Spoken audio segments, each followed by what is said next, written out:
ইরাদের আজকের ব্যবহার আর প্রতিদিনের ব্যবহারের মধ্যে আসমান জমিনের পার্থক্য। এতটা রাগ আর বিরক্তি নিয়ে সে কখনো আমার সাথে কথা বলেনি। আমি আর কোনো কথা না বাড়িয়ে শুয়ে পড়লাম। ঘুম নেই চোখে।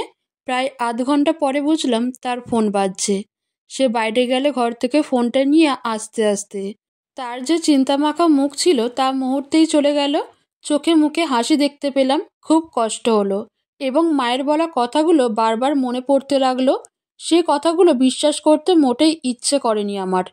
এখনো করছে না, কিন্তু উনার এরকম আচরণ দেখে আর কিছু বলার নেই। নিজের মনকে সান্ত্বনা দেওয়ার মতো কোনো কারণই সে দেয়নি আমাকে। ঘড়ির কাঁটায় সময় বেড়েই চলেছে। 2টা বাজলো, 3টা বাজলো, এরকম করতে করতে ফজরের আজান শুরু হয়ে গেল। ইরাদের ঘরে আসার কোনো নাম নেই। আমি উঠে অজু করে ঘর থেকে বের হলাম ইরাতকে নামাজের জন্য ডাক দিতে। দেখি সে ড্রয়িং রুমে বসে আছে এবং ফোনে এখনও কথা বলছে। আমি একটু আড়াল হয়ে কথাগুলো শোনার চেষ্টা করলাম। যা শুনতে পেলাম তা শোনার জন্য আমি মোটেও প্রস্তুত ছিলাম না। ইরাত বলছে, আচ্ছা বাবু, এখন রাখি, নামাজ পড়তে হবে। আই লাভ ইউ অ্যালট, এবং একদম ভয় পাবে না, আমি সবসময় আছি তোমার পাশে। এই কথাগুলো শুনে আমি আর কিছু শোনার মতো অবস্থায় ছিলাম না। দৌড়ে নিজের ঘরে চলে আসলাম। এসেই নামাজে বসে পড়লাম। আমার সব স্বপ্ন, সব স্বাদ, সব কিছুই এক নিমিষে যেন শেষ হয়ে গেল। মোনাজাতে আল্লাহকে বললাম, আল্লাহ পাক, আমি কি দোষ করেছি? আমার কেন এরকম পরীক্ষা নিচ্ছেন? আমার পরিবারে কি দোষ করেছে? প্রথমে মিলি আপা আর এখন আমি। আমাদের জীবনটা কত সুন্দর ছিল। আপা কত ভালো ছাত্রী ছিল, ভালো একটা চাকরি করতেন, কিন্তু তার বিয়ে হলো একটা ফ্রড লোকের সাথে। এমন হতো না, নিজের পছন্দে বিয়ে করেছিলেন, বাবা মায়ের পছন্দসই ছেলেকেই করেছিলেন বিয়ে, কিন্তু তার কপালে সুখ সইল না। লোকের আগে থেকেই একটা বউ ছিল, এজন্য আমরা তাকে ছাড়িয়ে নিয়েছিলাম। এরপর বাবা মা আমায় দিলেন বিয়ে, কিন্তু এ কি দেখলাম, আমার স্বামী অন্য নারীর প্রতি আসক্ত। এই সব কিছু সহ্য করে থাকার ক্ষমতা আমার নেই। আল্লাহ পাক, এখন যদি বাড়ি ফিরে যাই, সবাই বাবা মা কি কথা শোনাবে যে 2 মেয়ের বিয়ে হলো আর একজনও সংসার করে থাকতে পারলো না। দোষটা কার ছিল সেটা দেখবে না। সমাজ সবসময় দোষ দেয় মেয়েদের। যেমন দিয়েছিল মিলি আপাকে, এমনই দিবে আমাকে, বাবা মাকে। সবার থেকে মিলি আপার জন্য অনেক কথা শুনতে হয়েছে। এখন আমি যদি ঘরে ফিরে যাই, আমার জন্য বাবা মা নানান ধরনের কথা শুনতে হবে।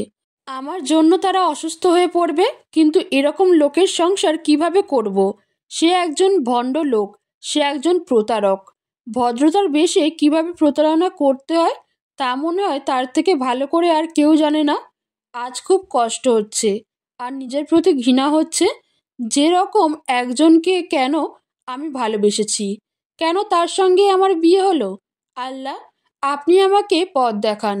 আপনি নাকি যা করেন ভালোর জন্য করেন। এখানে ভালো কি হচ্ছে আল্লাহ পাক? আপনি আমাকে পথ দেখান, আপনি আমার সাহায্য করুন। নামাজ শেষ করতেই দেখলাম ইরাদ ঘরে প্রবেশ করলো। ঘরে প্রবেশ করেই মিষ্টি একটা হাসি দিয়ে বলছে, কি আমার বউটা উঠে গেছো? আমি বললাম হ্যাঁ। সে বলল, ঘুম কেমন হয়েছে? তার দিকে না তাকিয়েই উত্তর দিলাম, ভালো। তার সঙ্গে কথা বলতে ইচ্ছা হচ্ছে না একদমই। সে যেন ভুলেই গিয়েছে রাতে তার সঙ্গে আমার ঝগড়া হয়েছিল। বাথরুমে ঢুকতে ঢুকতেই ইরাদ বলল, তাড়াতাড়ি তৈরি হয়ে নাও, আমরা কিন্তু নাস্তা করে আমাদের বাসার জন্য রওনা হয়ে যাব। আমি আর কিছু বললাম না। ব্যাগগুলো চেক করলাম সব ঠিকভাবে নিয়েছে কিনা। দেখলাম হ্যাঁ, সব ঠিকঠাকভাবে গোছানো হয়েছে। 6:30টার দিকে আম্মু ফোন দিলেন। তিনি বললেন আমি যেন বেগুনি আর হলুদ রঙের একটি শাড়ি পরি। নতুন ঘর, নতুন সংসারে পা রাখে হলুদ আর বেগুনি রাস নাকি ভালো। আরও কিছু টুকটাক কথা বলে আমার সাথে ফোনটা রেখে দিলাম। আর মনে মনে হাসলাম, যার স্বামী তার নিজের না, তার আবার কিসের সংসার, কিসের ঘর?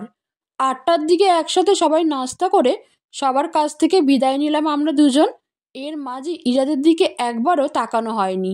বাইরে ঝিরিঝিরি বৃষ্টি হচ্ছে, আবহাওয়াটা বেশ সুন্দর। আমি সে একা। এরকম একটা মুহূর্তের জন্য কত অপেক্ষা করেছি সারা জীবন। অন্য সময় হলে আমি অনেক বেশি খুশি হতাম। এরকম রোমান্টিক একটা আবহাওয়া এবং ভালোবাসার মানুষটাকে পাশে কি অদ্ভুত একটা ভালো লাগা কাজ করতো। কিন্তু এখন এরকম কিছুই হচ্ছে না। নিজের প্রতি একটা ঘৃণা কাজ করছে। কেন এই লোকটার প্রতি দুর্বলতা কাজ করে, এখনো পর্যন্ত আমি তার দিকে একবারও তাকাচ্ছি না, কিন্তু আর চোখে দেখছি সে তাকাচ্ছে আমার দিকে। কাঁচের গ্লাসটা খুলে দিলাম। ঝিরিঝিরি বৃষ্টি এসে আমার মুখে পড়ছে, কিছুটা শান্তি পাচ্ছি। হঠাৎ সে বাংলা পুরনো গান ছাড়লো। যেটুকু সময় তুমি থাকো পাশে, মনে হয় এ দেহে প্রাণ আছে, বাকিটা সময় যেন মরণ আমার, হৃদয় জুড়ে নামে অথই আধার। জানো রুহি, এই গানটা পুরো আমার মনের কথা বলছে। যতটুকু সময় তুমি পাশে থাকো মনে হয় আমার দুনিয়াটা জান্নাত, আর তুমি না থাকলে কিছুই ভালো লাগে না। তোমায় যখন প্রথম দেখেছিলাম না, সেদিনই আমি তোমার প্রেমে পড়ে গিয়েছিলাম। অনেক বেশি ভালোবাসি তোমাকে। তার এই কথাগুলো শুনে আমার ভালো লাগছে না, কেমন যেন অস্থিরতা বেড়েই যাচ্ছে। সে আবারও বলল, রুহি, একটা জিনিস খেয়াল করেছো? তুমি আর আমি ম্যাচ করে ড্রেস পরেছি। তখনই তাকিয়ে দেখলাম, হ্যাঁ, সে বেগুনি কালারের একটা শার্ট পরেছে আর আমি বেগুনি আর হলুদ একটা শাড়ি। রাস্তার মাঝে একটা ফুলের দোকানের সামনে ইরাদ গাড়ি থামিয়ে বলল, তুমি বসো, আমি আসছি 2 মিনিটে। আমি মাথা ঝাঁকিয়ে সম্মতি দিলাম। কিছুক্ষণ পরে সে ফিরে এলো হাতে কতগুলো বেলি ফুল নিয়ে। আমাকে বলল, তুমি এগুলো তোমার মাথায় পরো, তোমাকে বেলি ফুল পরলে অনেক সুন্দর দেখা যায়। ফুলগুলো পরলাম। সে আমার দিকে এমনভাবে তাকিয়ে আছে যেন নতুন দেখছে, অথবা তার আমার প্রতি খুব ভালোবাসা। তার এই চাহনি দেখে মনে মনে বলছি, এত নাটক কিভাবে করো তুমি? এত নাটক আসে কিভাবে ইরাদ? একটু পরপর ইরাদ আমার দিকে তাকিয়ে দেখছে। আমি বুঝেও না বুঝার ভান ধরে একবার বাইরের দিকে তাকাই, না হয় গান পাল্টাই। এইভাবেই প্রায় আধা ঘন্টা কেটে গেল। রুহি, তোমার জন্য একটা সারপ্রাইজ আছে। জিজ্ঞেস করবে না কি সারপ্রাইজ? যা দেবার তো সকালেই দিয়ে দিয়েছেন। মনে মনে বললাম, কি সারপ্রাইজ? একটু পরেই দেখতে পাবে।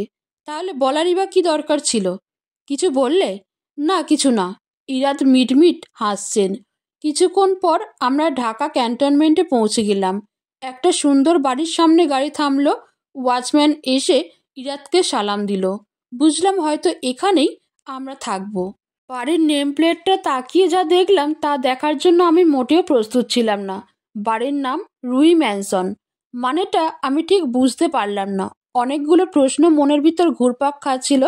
ইরাদের প্রশ্নবোধক চাউনি নিয়ে তাকালাম। বাসর রাতে বউকে গিফট দিতে হয়। আমি তোমার কোনো গিফট দিইনি, তুমিও কিছু চাওনি। সেদিন তোমাকে গিফট এই জন্যই দিইনি কারণ বাড়িটা আমি প্যাকেট করে তো তোমার হাতে দিতে পারবো না, তাই না? এভাবে তাকিয়েছেন কেন? ম্যাডাম, এটা আপনার বাড়ি। এই যে নিন কাগজপত্র এবং আপনার গেটের চাবি। আমি? বাড়ি? কেন? তুমি বাড়ি না, বাড়িটা তোমার। এখন তোমার বউটা যদি আমাকে পারমিশন দেয় তাহলে কি আমরা ভেতরে যেতে পারি? তার হাত থেকে কাগজ আর চাবি নিয়ে বললাম, জি, ভেতরে চলুন। রহিম, ব্যাগগুলো ভিতরে নিয়ে রাখো। আচ্ছা স্যার, নিতাছি। রুই, 1 মিনিট দাঁড়াও। তুমি এভাবে ভেতরে যেতে পারবে না। চোখটা বন্ধ করো। কেন? করো না আগে। চোখটা বন্ধ করো। আমি চোখ বন্ধ করতেই ইরাত আমায় কোলে তুলে নিল। আল্লাহ আল্লাহ, কি করছো? ছাড়ো। ছাড়বো না। কেন? ছাড়ার জন্য তো বিয়ে করিনি আমি। আমি চাই না আমার বউটা কষ্ট করে হেঁটে হেঁটে ভিতরে যাবে, তাই কোলে নিয়েছি। আর আমার বউ নিজের বাড়িতে প্রথম যাবে, এই জন্য তাকে হেঁটে যেতে দিব না। সে নিজের বাড়ি এসেছে, তাই সে রানীদের মতোই ভিতরে যাবে। আমি হেঁটে যেতে পারবো, ছাড়ো। হ্যাঁ পারবে, তবুও আমি তো দিব না। ম্যাম, আপনাকে ভালো রাখার দায়িত্ব আমার, আর আমার দায়িত্ব আমি যথেষ্ট অক্ষরে অক্ষরে পালন করার চেষ্টা করি। তাই কোনো কথা হবে না। রাগে গা জ্বলে যাচ্ছে তার নাটক দেখে। আর ভালো লাগছে না, বিরক্ত লাগছে।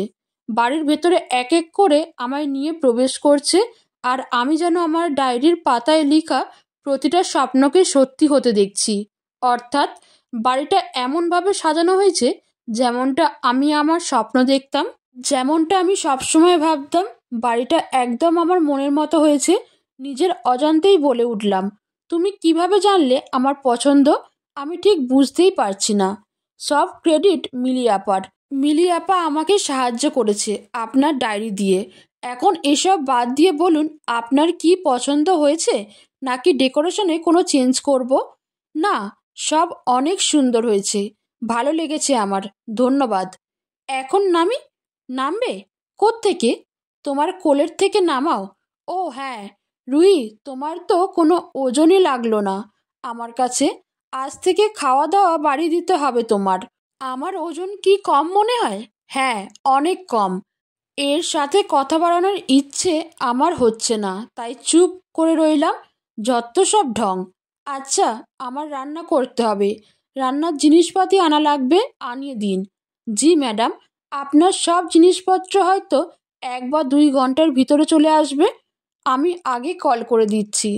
কিন্তু আজকে লাঞ্চ আর ডিনার বাইরে থেকে করব, কোনো কাজ করার দরকার নেই তোমার। এমনিতে পুরো 1 সপ্তাহ জুড়ে অনেক ধকল গেছে তোমার উপর দিয়ে, আজকে শুধু রেস্ট করবে। জোহরের আজান দিচ্ছে, আমি তাহলে নামাজটা পড়ে নিই, তুমিও পড়ে আসো। হ্যাঁ, আমিও যাচ্ছি। আমি ফ্রেশ হয়ে নামাজ পড়লাম, তারপর ঘরগুলো আবার ঘুরে ঘুরে দেখলাম। খুব ভালো লাগছে, একটা শান্তি অনুভব হচ্ছে। মনে হচ্ছে আমার স্বামী শুধুই আমার, এতটা কেয়ার, এতটা ভালোবাসা সব কি বানোয়াট হয় নাকি, তাই বুঝতে পারছি না। ইরাত চলে আসলো নামাজ পড়ে। হঠাৎ করেই খুব মাথা ব্যথা আর ঘুম আসতে শুরু করলো।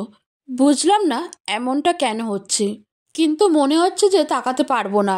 ইরাত তো আমাকে দেখে বুঝতে পারলো আমার বোধহয় ঘুম পাচ্ছে। সে আমাকে বলল, রুহি, তুমি একটু ঘুমাও, খাবার তো এখনো আসেনি, তুমি একটু রেস্ট করো, ভালো লাগবে। আমি মাথা ঝাঁকিয়ে হ্যাঁ বললাম। সোজা বিছানায় গিয়ে ঘুম। দেখলাম ইরাদও বেডরুমে বসলো, হাতে পেপার নিয়ে এসেছিল, বোধহয় পেপার পড়বে। আমার তো চোখে এক রাজ্যের ঘুম ধরেছে, এই জন্য গভীর ঘুমে কয়েক সেকেন্ডের মধ্যেই চলে গেলাম।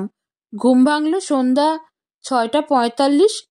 হাতে মোবাইলটা নিয়ে দেখলাম, দেখে একদম চুপ থেকে 1 নিমিষে ঘুম সব উড়ে গেল। ওপাশ ফিরে দেখি ইরাদ আমার দিকে তাকিয়ে আছে। সন্ধ্যা হয়ে গিয়েছে, আমাকে ডাকনি কেন? পুতুলের মতো বউটা আমার ঘুমালে অনেক বেশি সুন্দর লাগে, তাহলে উঠাবো কেন? আচ্ছা, আমি ফ্রেশ হয়ে আসি, এসে নামাজ পড়ি।